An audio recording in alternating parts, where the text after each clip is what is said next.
Have more South African children died from spaza shop poisonings? Can dried pawpaw seeds cure fibroids? Are drug dealers trying to lure kids with a type of crystal meth called strawberry quick? And has South African President Cyril Ramaphosa been arrested in Nigeria? Let's find out.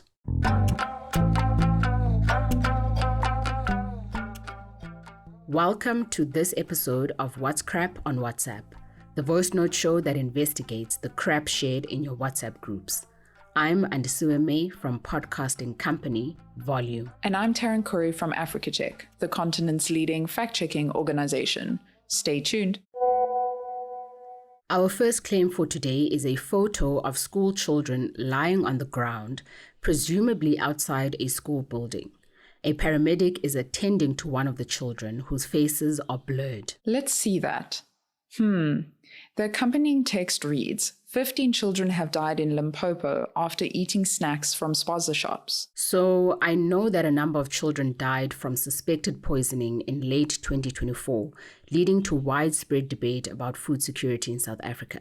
But has there been another tragic example of this, or is something else afoot? Well, the message does include a link, but when you click on it, it doesn't provide any evidence. Instead, you're taken to a site impersonating the United Nations, advertising retail and other jobs. I see that.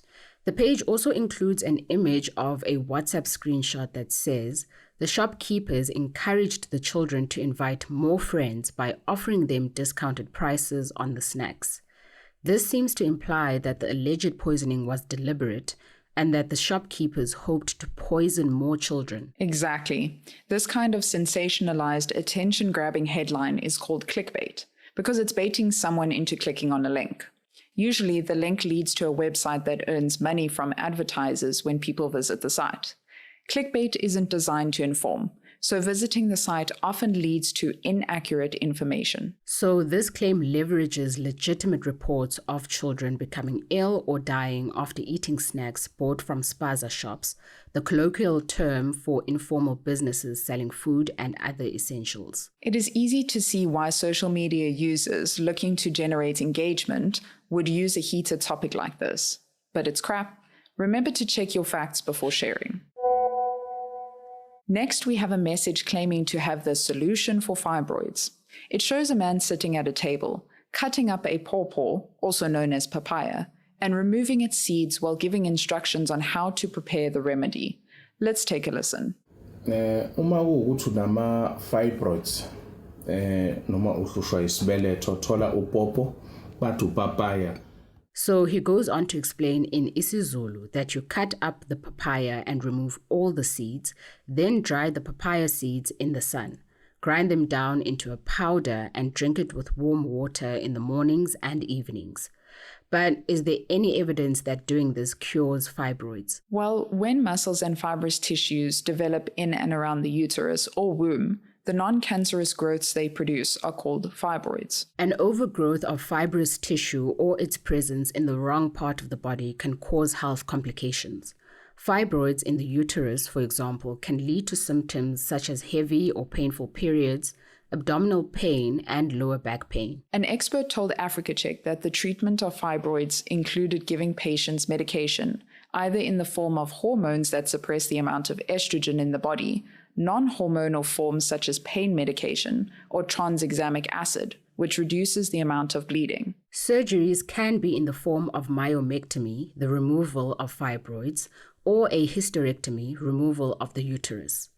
Patients can also be offered uterine artery embolization or myolysis. Uterine artery embolization cuts the blood supply to the fibroids, while myolysis uses high-frequency ultrasound waves to destroy fibroids.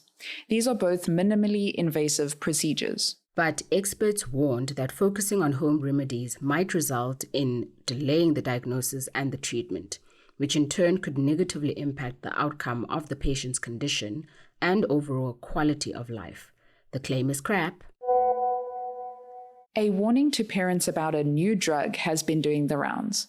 It claims that the new drug looks like candy, smells like strawberries, and is being handed out to children at school. I know a zombie claim when I hear one. This message has been doing the rounds for years, right? That's right. It keeps being resurrected despite being debunked numerous times. Many of the messages read, "Kids are ingesting this, thinking that it is candy. It also comes in chocolate, peanut butter, cola, cherry, grape, and orange." But there is little evidence that illegal drugs like the stimulant methamphetamine or meth are targeted at children using flavors or bright colors. Exactly. Prominent public health experts and researchers have dismissed the idea as a myth. They say that while drugs are sometimes brightly colored, this is to signal the potency of a drug to the buyer or to distinguish between different products on the market, not to attract children. Drug experts said that this would also be bad for business since children generally lack the financial means to become repeat customers for such drugs. Africa Check could not find any credible reports, news coverage, or other evidence to support the rumors that such pills are being sold to school children in South Africa in 2025. It's crap. Our last claim for today is that South African President Cyril Ramaphosa was arrested in Nigeria during an official visit and will be transferred to the United States on President Donald Trump's order. Since Trump began his second term in January 2025, he's made some surprising moves, and there is a row between Trump and Ramaphosa over South Africa's newly adopted Expropriation Act. Yes, Trump has threatened to cut funding to South Africa, and Ramaphosa responded by saying his country would not be bullied. But this claim is crap. Ramaphosa has visited Nigeria 3 times as president of South Africa. The latest was when he attended the inauguration of President Bola Tinubu in Abuja in May 2023. There is no evidence of any other visit as of the first week of February 2025, when the claim began to circulate. On the 6th of February, he delivered the State of the Nation address before a joint session of South Africa's parliament. That's right. And more recently, Ramaphosa hosted the Group of 20, known as G20 Foreign Ministers meeting in Johannesburg on 20 and 21st February. He could not have been visiting Nigeria at any of those times. The claim is crap. That's all the time we have for today. Now you know what's crap and what's not. Your friends and family can sign up for our show over WhatsApp. The number is 082 709 3527.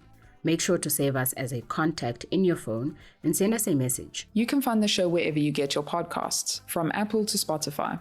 If you listen there, you'll find show notes and a link to the fact checks. Remember that you can send us a WhatsApp message, a picture, video, link, or voice note that you need fact checked. Just forward them to us on WhatsApp. Our theme song is composed by John Bartman. I'm Andisua May. And I'm Taryn Corey. Bye for now.